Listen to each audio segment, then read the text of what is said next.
Dalam doa, mari kita berdoa. Tuhan Allah Bapa kami yang kami cintai, kami bersyukur untuk kesempatan pada sore menjelang malam hari ini kami boleh berkumpul bersama untuk kami bisa sharing Tuhan. Kiranya Tuhan juga akan memimpin setiap kami, secara khusus hamba-Mu yang akan memimpin sharing malam hari ini. Tuhan berkati, biarlah melalui sharing maupun materi malam hari ini kami juga boleh diberkati dan semakin diperlengkapi. Terima kasih Tuhan, di dalam nama Tuhan Yesus kami berdoa dan mengucap syukur. Haleluya, amin. Ini berarti langsung ya? Langsung. Oke, ya shalom, selamat malam semuanya. Bersyukur malam ini kita bisa berkumpul bersama-sama. Malam ini untuk sharingnya saya ambil judul materinya adalah tentang Who am I? Jadi siapa saya? Saya lihat sih maksudnya kalau dari peserta Zoom malam ini, saya percaya semuanya sudah tahu ya jati dirinya masing-masing. Maksudnya sudah bisa mengenal. Nah, jadi malam ini saya hanya sharing saja, seperti ya mereview saja. Nah, untuk materi Who am I malam ini, saya permisi untuk share screen. Oke.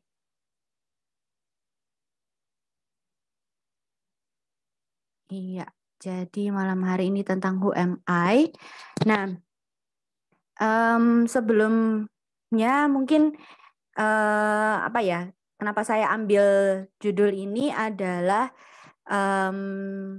karena di kaum muda, di youth mungkin ya, kadang-kadang bisa jadi kita masih belum yakin tentang diri kita. Gambaran tentang siapa kita.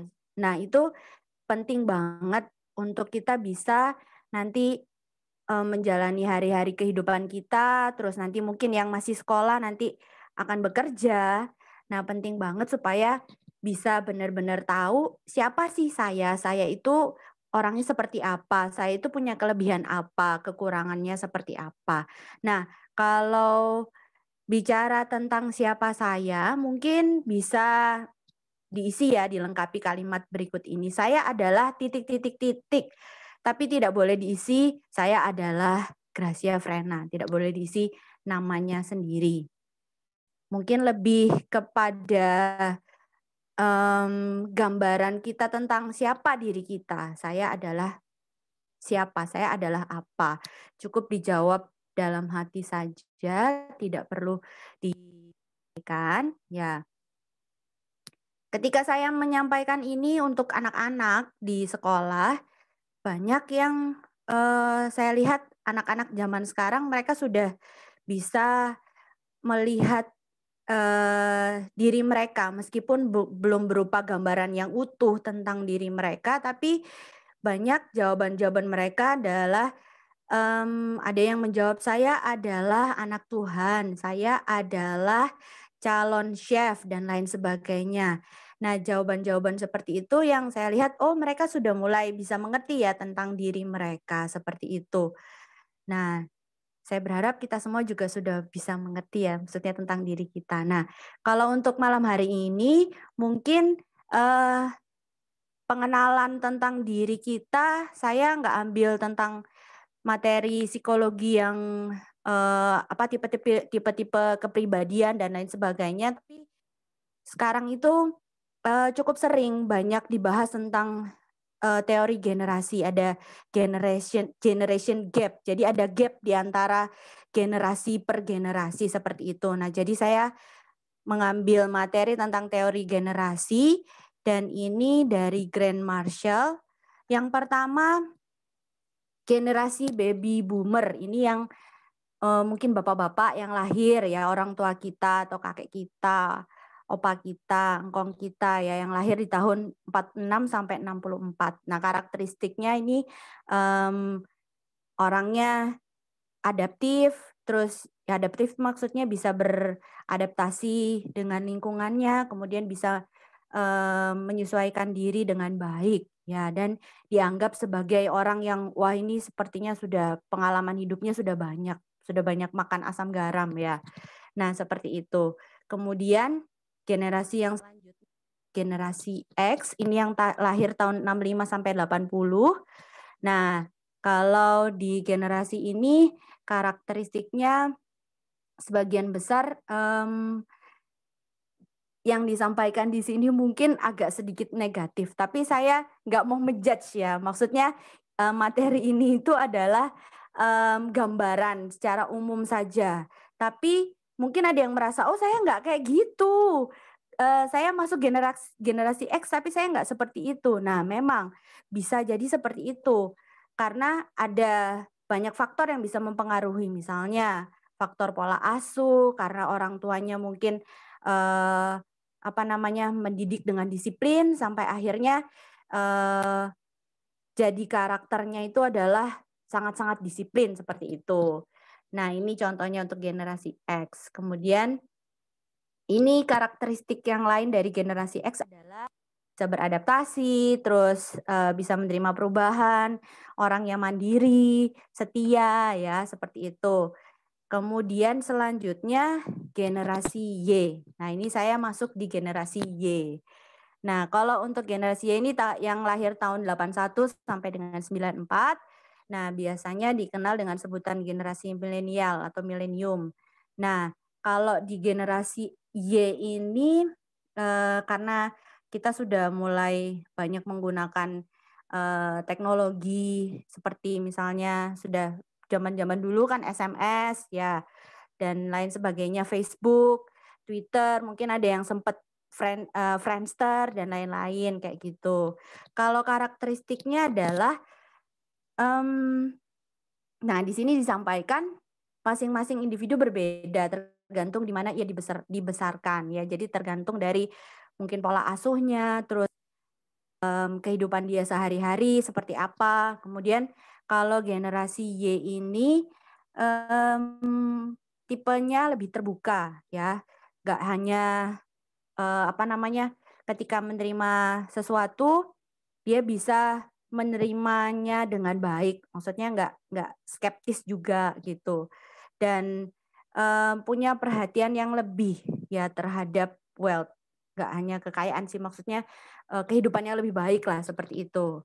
Ini generasi Y. Lalu selanjutnya generasi Z, ini yang lahir tahun 95 sampai 2010. Mungkin ada juga ya banyak ya di antara kita yang generasi Z. Nah, kalau generasi Z ini disebut I generation karena mereka sudah sangat-sangat melek internet ya, generasi ini. Lalu hampir-hampir mirip sih dengan generasi Y, tapi kalau yang pernah saya dengar, saya pernah ikut dari salah satu seminar parenting. Kalau generasi Z ini mulai muncul bosan ya, jadi gampang sekali ketika misalnya mencoba sesuatu, udah tahu nih, udah bisa nih ya, akhirnya oh ya wis coba lagi hal yang baru. Yang positifnya adalah bisa mau mencoba hal yang baru, tapi mungkin negatifnya adalah kadang suka cepet bosen. Kalau misalnya di pekerjaan mungkin bisa jadi ya, kalau sudah bisa dalam satu skill misalnya seperti itu, dia bisa coba skill yang lain, itu positifnya. Tapi kalau negatifnya, dia bisa jadi pindah-pindah pekerjaan seperti itu. Itu kalau generasi Z. Nah, ini untuk karakteristiknya sangat suka dan sering berkomunikasi dengan semua kalangan ya. Jadi sangat-sangat melek dengan media sosial, kemudian orangnya juga lebih bisa gampang bergaul lah dengan orang lain, apalagi di media sosial seperti itu.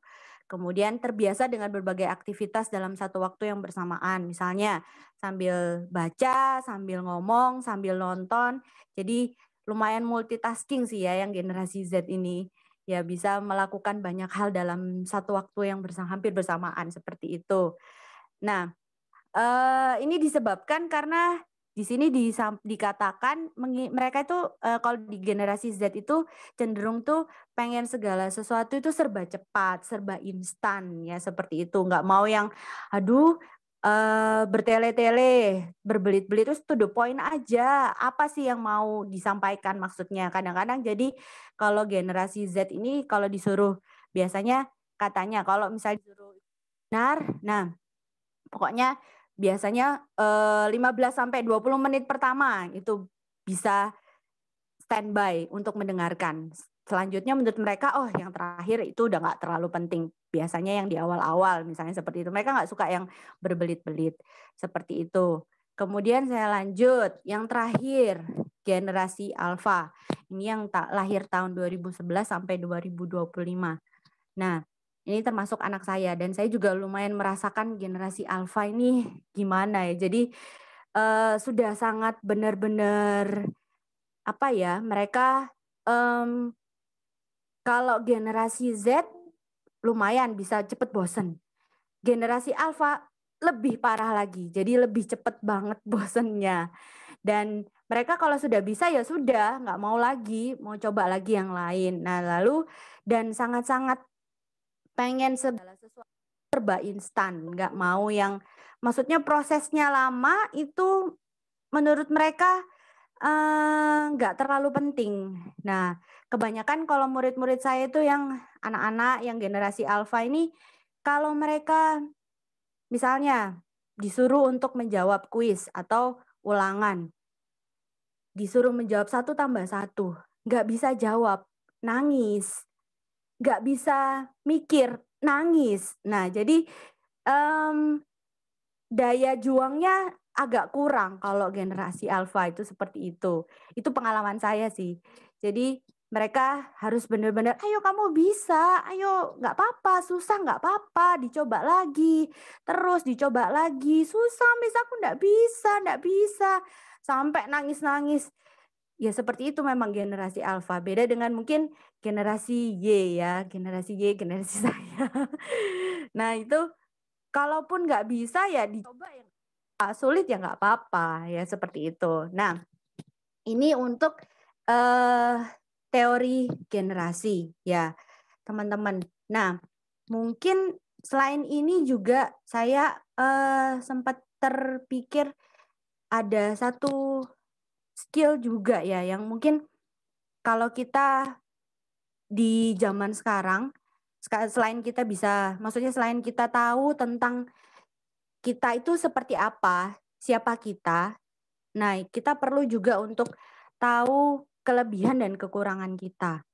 Ketika saya masuk di dunia kerja dan di situ biasanya HRD itu tanya kelebihannya apa, kekurangannya apa, seperti itu. Dan semakin hari diminta untuk ketika sudah apa ya berproses begitu ya dalam kerja. Nah, diminta untuk nggak hanya misalnya waktu pertama kali masuk disuruh menuliskan kan kelebihan kekurangannya apa.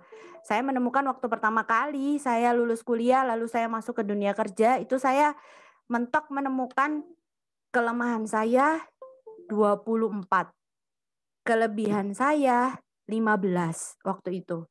Dan itu terus berproses sampai harus sebanyak-banyaknya kamu bisa tahu kelemahan dan kelebihanmu itu sangat baik. Disampaikan seperti itu. Supaya kita tahu, oh iya ya, kelemahan saya itu di sini. Jadi saya harus perbaiki. Oh, kelebihan saya di sini. Oh, berarti ketika misalnya ada tugas, ada tanggung jawab yang diberikan gitu, kita bisa tahu, oh iya ya kelebihan saya di sini, saya bisa untuk mengerjakan ini. Nah, tapi kelemahan saya misalnya di sini dan lain-lain, seperti itu. Nah, ini tips sih buat teman-teman yang mungkin sebelumnya saya mau tanya, apa ada yang masih sekolah ya di bawah 17 tahun ya umurnya atau udah 17 tahun ke atas ini mungkin? Semuanya? Ada itu, Friend. Oh, ada. Oke. Ada beberapa. Yang belum 17 tahun ya? Yes. Oh, baik. Oke, oke. Berarti masih SMA ya. Nah, untuk Ada yang SMP juga. ada yang SMP juga. Wih, oke. Lintas generasi. Oke, oke, benar-benar. Oh, ya, ya, ya, ya, baik, baik. Nah, jadi buat teman-teman yang mungkin masih sekolah juga, jadi mungkin mulai dari sekarang bisa apa ya, menilai, melihat dirinya. Nggak usah takut. Nanti kalau mau menuliskan kelebihan, nanti disangkanya mungkin sombong atau apa, sok-sok bisa, sok-sok apa gitu. Enggak. Kan yang tahu kita itu diri kita sendiri. Jadi penting untuk kita tahu kelebihan kita itu apa dan kelemahan kita itu apa. Dan dari situ kita bisa terus berkembang semakin hari semakin lebih baik. Nah, seperti itu. Lalu jangan lupa juga, maksudnya ini yang saya mau sampaikan,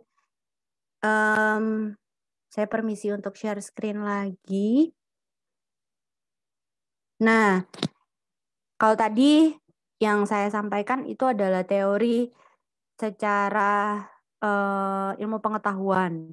Nah, tapi satu hal yang penting adalah kita perlu tahu juga siapa kita menurut pandangan Allah. Jadi semua kita, teman-teman semua ini adalah ciptaan Allah yang sangat unik. Kita punya kelebihan kita masing-masing. Kita punya kelemahan kita masing-masing. Tapi dari situ menciptakan kita itu nggak hanya asal-asalan diciptakan, oh ya kamu tak ciptakan wis jadi seperti ini. Nggak ada sesuatu yang kebetulan. Oh ya kebetulan jadilah saya. Kebetulan saya orangnya seperti ini. Nggak ada yang kebetulan.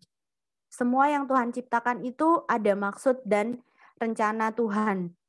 Secara khusus bagi kita. Ketika Tuhan menciptakan kita, Tuhan kasih kita semua talenta, semua kemampuan yang baik yang Tuhan mau kita bisa lakukan, dan itu juga kita bisa bagikan supaya bisa jadi berkat buat orang lain juga. Nah, jadi mungkin ada yang merasa seperti saya dulu. Saya mau sharing sedikit ya dulu.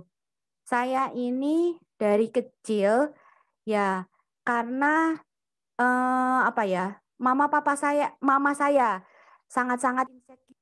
Jadi enggak, mama itu melihat saya itu ini anak perempuan. Sementara ketika lahir ya sampai umur sebelum SMP. Sebelum SMP itu kelas 6 SD sekitar umur 11-12. Nah, mama mulai melihat perbedaan ya dari saya dengan teman-teman yang lain, secara khusus tinggi badan. Nah, mama dari situ mulai, Frena kamu ikut renang. Nah, sementara saya nggak suka renang. Jadi sangat-sangat terpaksa waktu itu les renang. Dan akhirnya menggerutu. Nah, seperti itu. Lalu karena mama lihat kok nggak ada perubahan ya, kamu kok tingginya segini terus ya. Memang keturunan keluarga saya dari papa ya nggak tinggi. Saya pada waktu itu sudah maksudnya menerima diri saya. Memang saya seperti ini, tapi mama yang insecure sampai akhirnya pakai hak tinggi. Jadi saya dari SD itu sudah pakai hak tinggi ya teman-teman. Dari situ saya sempat merasa, oh ternyata kalau saya seperti ini, dengan secara fisik itu saya seperti ini, mama nuntut saya harus seperti ini, berarti orang lain bisa jadi nggak menerima saya. Saya sempat merasa seperti itu. Jadi akhirnya dari situ saya mulai minder. Ketika waktu itu saya karena mulai mama udah melihat, wah ini anak ini mulai minder nih, disuruh tampil nggak mau, disuruh waktu itu ada tugas diminta untuk lomba baca puisi. Dulunya saya bisa, tapi karena ya itu, jadi saya minder. Ketika disuruh, ayo kamu wakilin sekolah untuk lomba baca puisi, saya nggak mau. Nah, karena saya merasa ada sesuatu dalam diri saya yang membuat saya tuh minder, ya pertama berawal saya rasa itu dari karena masalah tinggi badan secara fisik yang ada insecure dari mama saya. Nah, seperti itu. Nah, tapi terus berproses saya ketika mulai SMA itu waktu itu saya ikut salah satu seminar di gereja, dan di situ salah satu pembicaranya itu sampaikan tentang ini. Allah ciptakan kita semua unik. Kita semua punya kelebihannya masing-masing. Gak peduli kamu mau tinggi badanmu seberapa. Gak peduli kamu mau pintarnya seberapa. Gak peduli kamu secara fisik itu dipandang oke atau tidak. Tapi yang paling penting adalah Tuhan itu menerima apa adanya kamu. Dia ciptakan kamu seperti ini itu baik, bagus. Jadi jangan merasa saya kok secara fisik begini ya. Nah, ini saya pengalaman pribadi juga. Setelah melahirkan mulai lihat badan, ada sekitar 12 kilo yang belum keluar dari badan ini yang masih nyantol. Nah, mulai insecure. Tapi waktu saya bikin materi ini, saya harus menerima diri saya ya. Memang namanya wanita hamil dan saya seperti ini, ya saya harus terima. Dan saya bersyukur seperti itu. Nah, mungkin teman-teman punya pengalaman ada insecure atau rasa tidak nyaman dengan dirinya, dengan keberadaannya. Di sini saya katakan teman-teman nggak perlu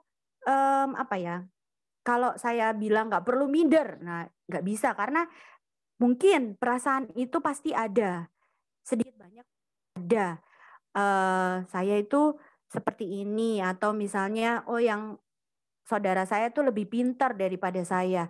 Saya tuh tidak pintar, tapi kalian perlu cari, kalian tuh punya kelebihan loh yang tidak dimiliki oleh orang lain, dan mungkin orang lain juga punya, tapi kalian juga punya, dan kalian perlu benar-benar datang kepada Tuhan, minta sama Tuhan sungguh-sungguh, Tuhan, saya ini misalnya ada pergumulan dengan diri saya belum menerima diri saya yang seperti ini, saya belum bisa menerima diri saya yang ABCD, Tuhan tolong saya.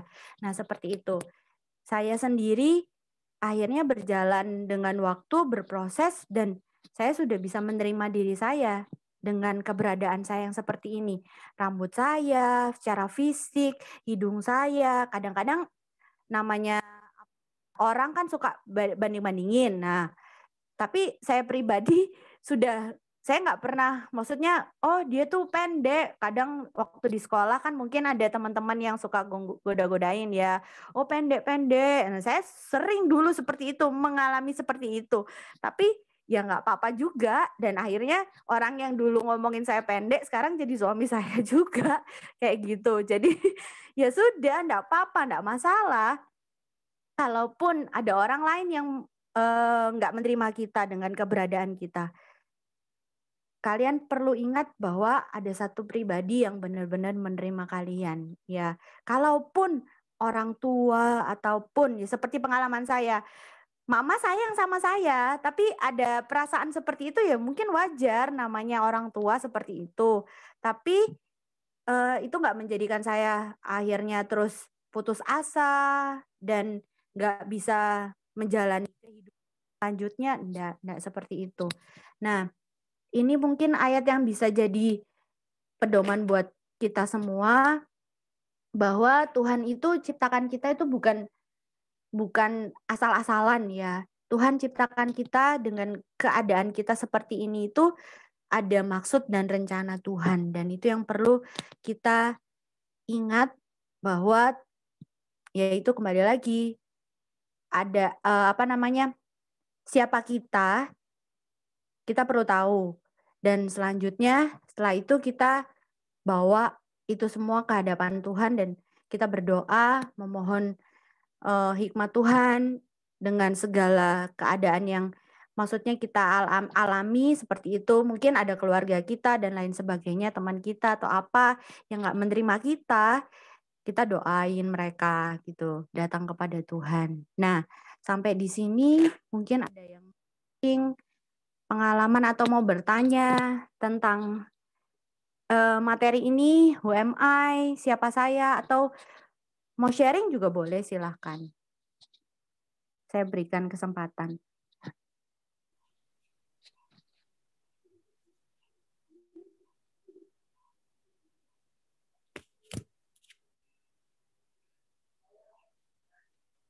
Kalau belum ada yang tanya, aku mau tanya kamu pengalamanmu mencari kelemahan dan kelebihanmu dengan cara apa menemukannya? Merenung gitu tak? Lumayan sih, maksudnya lebih ke aku pun baru ini ya sekitar 2-3 bulanan ini benar-benar maksudnya refleksi diri.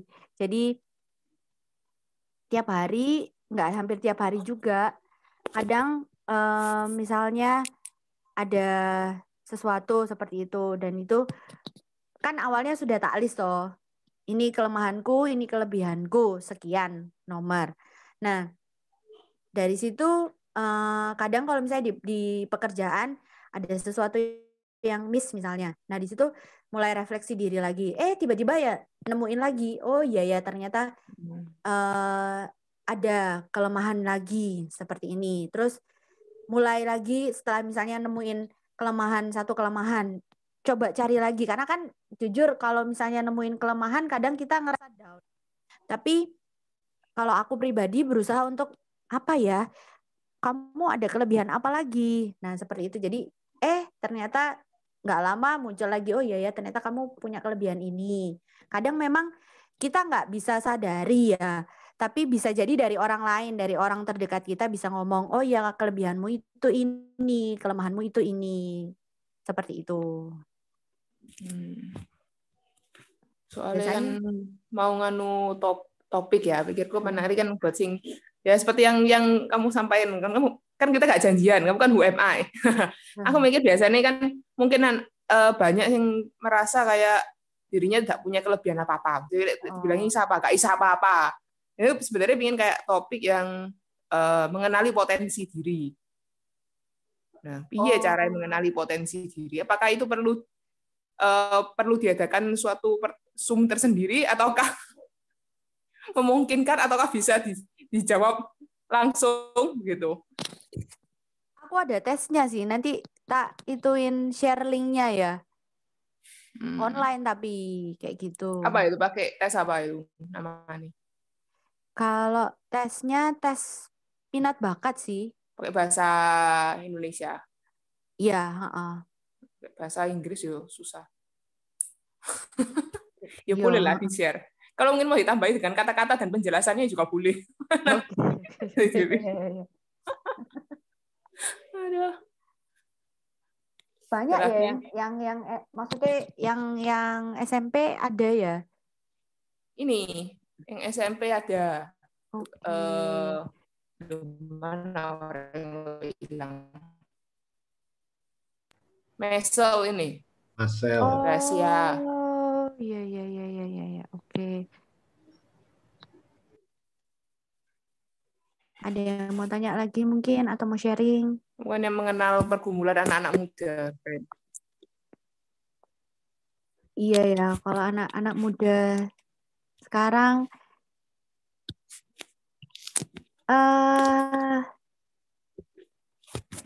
mungkin karena online ya.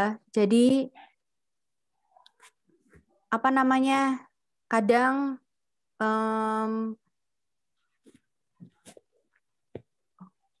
oh iya. Kadang mungkin kalau misalnya anak-anak zaman sekarang karena online. Ini pengalaman ada salah satu kakaknya muridku, kokonya muridku SMP. Nah, kebanyakan sih kalau yang tak lihat mereka karena online, jadi ada media sosial, terus game online dan lain-lain.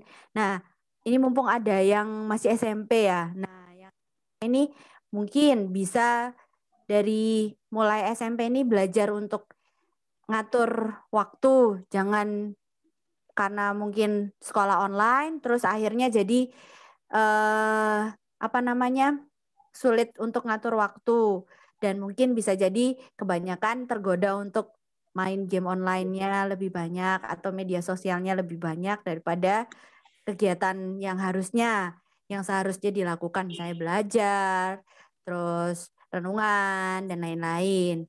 Karena sekarang kan banyak banget ya, kayak game kemarin itu di tempatku itu baru sharing ada ceramah tentang game.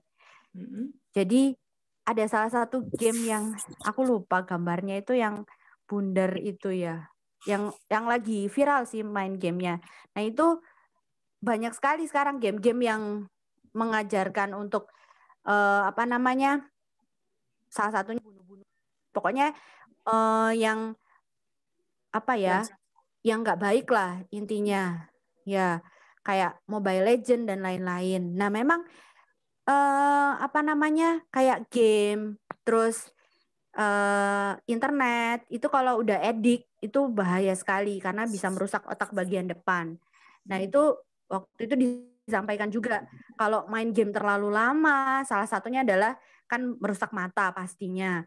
Terus ada bagian otak di bagian depan frontal lobe itu yang akan rusak. Lama-kelamaan kalau terlalu sering main game, terlalu sering porn atau apa namanya, tergoda untuk buka apa namanya, video porno dan lain-lain, internet. Nah, itu yang rusak otak bagian depan. Akhirnya kayak misalnya hal-hal yang baik, terus yang harus hari dilakukan itu sudah nggak bisa sudah nggak bisa terbaca lagi sama otaknya. Yang dilakukan adalah yaitu terus karena kecanduan, nggak mau melakukan hal yang lain kayak misalnya mandi, makan dan lain-lain. Itu sudah banyak sekali contoh-contohnya. Jadi sangat-sangat bahaya sih game-game online sekarang. Jadi mungkin ada yang sudah main, ya diaturlah waktunya dengan baik, jangan sampai terlalu berlebihan mainnya dan akhirnya lama-kelamaan mungkin sekarang belum kerasa, nanti kalau sudah besar mulai kerasa otak bagian depannya rusak. Nah, kayak gitu. Biasanya sih aku sampaikan ke anak-anak muridku tuh seperti itu. Karena memang sudah banyak sekali contoh-contohnya yang ngalamin kerusakan otak karena game dan apa namanya, pornografi, internet juga kayak gitu sih. Kalau media sosial gak rusak juga? Media sosial lebih kepada apa namanya, ada kecenderungan untuk menutup diri. Maksudnya kalau di apa online mereka ngerasa sih kayak diterima, ada orang kenapa sekarang Instagram gak munculin lagi berapa likes. Ya salah satunya karena itu ngerasa, loh like-nya dia lebih banyak. Murid-muridku sendiri ngerasa, ayo Miss, follow aku Miss, followersku lo baru segini loh Miss, subscriberku tuh baru segini, ayo subscribe aku Miss, subscribe aku, kayak gitu. Jadi apa ya, kepuasan mereka itu hanya sekedar dari follower saja, nggak dapat followers, nggak dapat like, itu kayak dunia hampa. Padahal sebenarnya jauh lebih daripada itu, nggak penting gitu loh. Jadi buat teman-teman ya, buat anak-anak, jangan sampai karena media sosial akhirnya membuat kalian itu satu, kecanduan, lalu yang kedua adalah kalian jadi apa ya, nggak bisa bersosialisasi secara langsung seperti itu. Memang kayak gitu sih, bahaya banget guys. Ya. Oke, berarti anakmu nggak mungkin dipegangi. Nah, ya awalnya sudah kepengen banget, nggak boleh HP-an, stop HP-an. Nah, giliran tahu tahu lihat HP, waduh, wes kadang mau diemin anak, ya wes sesekali ya wes lah pegang HP. Waktu perlu makan ya, aku namanya nggak makan. Nah iya, ya kayak gitu sih. Ya, oke deh. Thank you, friend, untuk materinya. Ya, sama-sama. Silakan Pak Bambang atau Pak Tim mungkin mau tambahkan.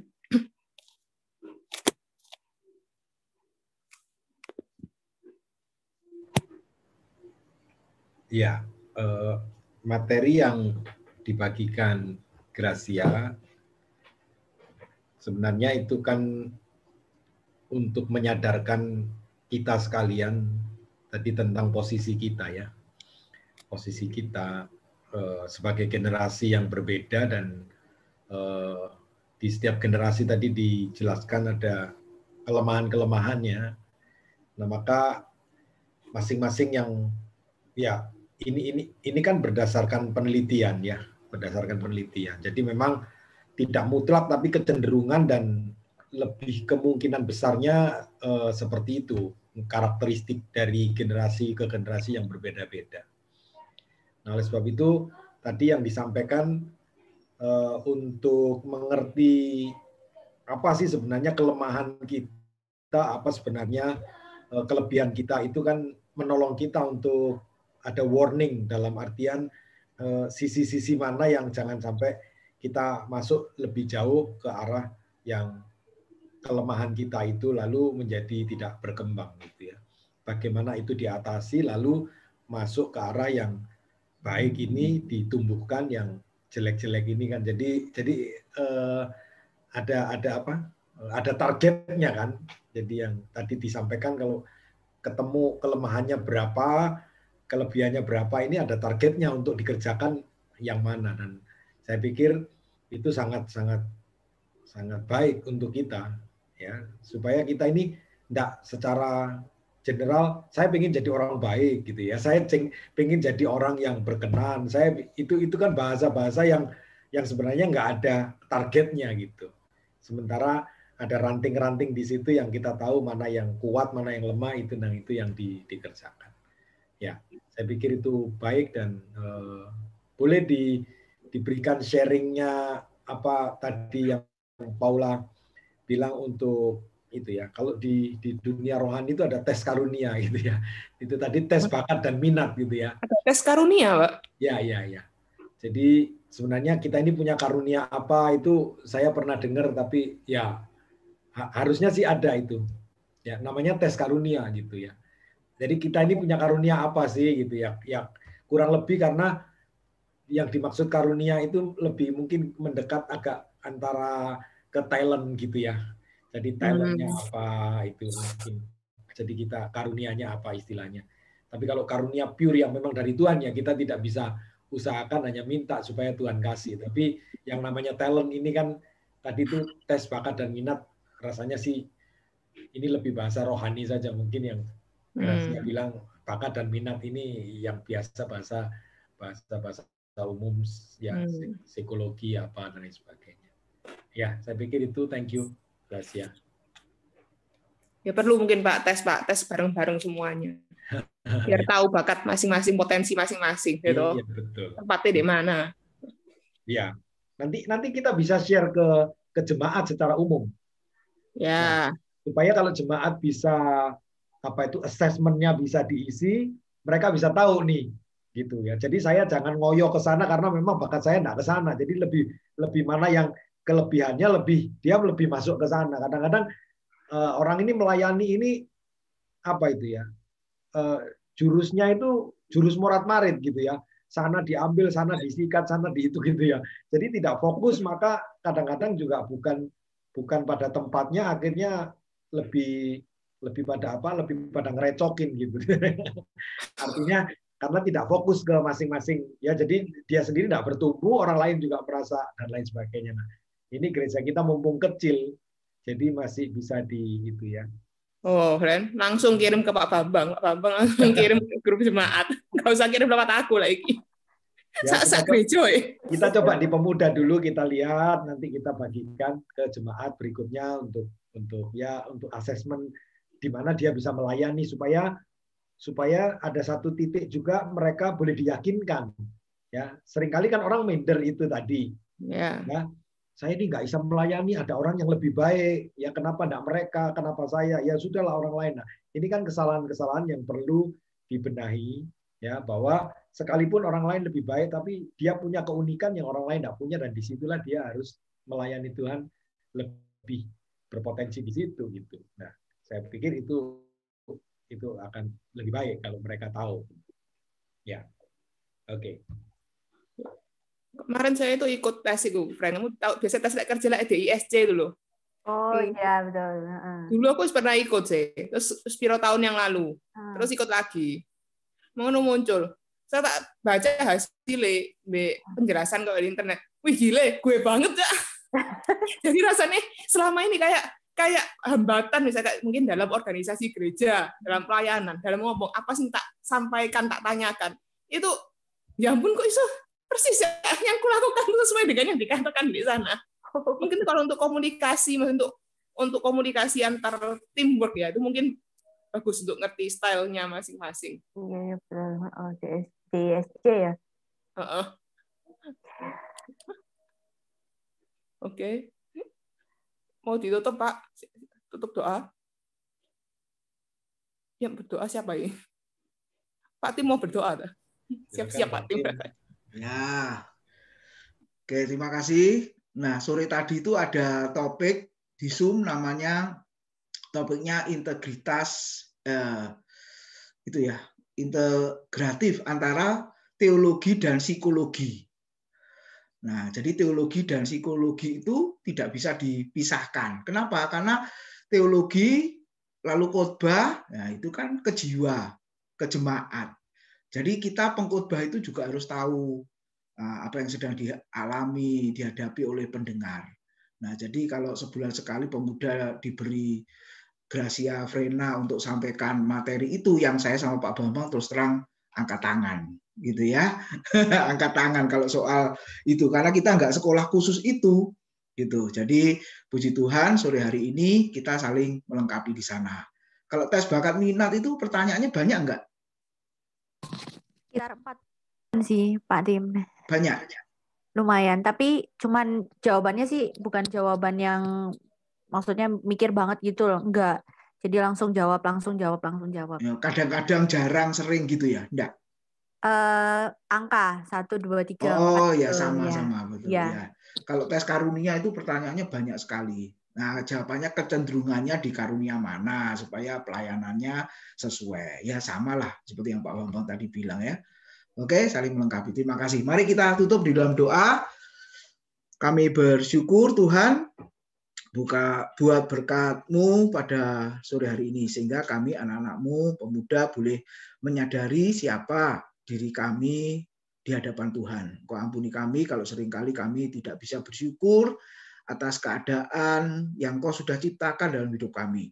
Ternyata melalui kebenaran firman-Mu, kami ini indah, kami ini mulia, karena kami dijadikan serupa dan segambar dengan Tuhan. Dan Engkau memberi setiap kami kemampuan Tuhan, talenta, karunia, dan biarlah semuanya itu kami persembahkan untuk hormat dan kemuliaan nama Tuhan. Terima kasih. Sebentar kami akan berpisah. Kami percaya berkat Tuhan di dalam usaha pekerjaan, yang masih dulu di bangku sekolah, hikmat akal budi dari Tuhan boleh terus Engkau berikan kepada setiap anak-anak-Mu.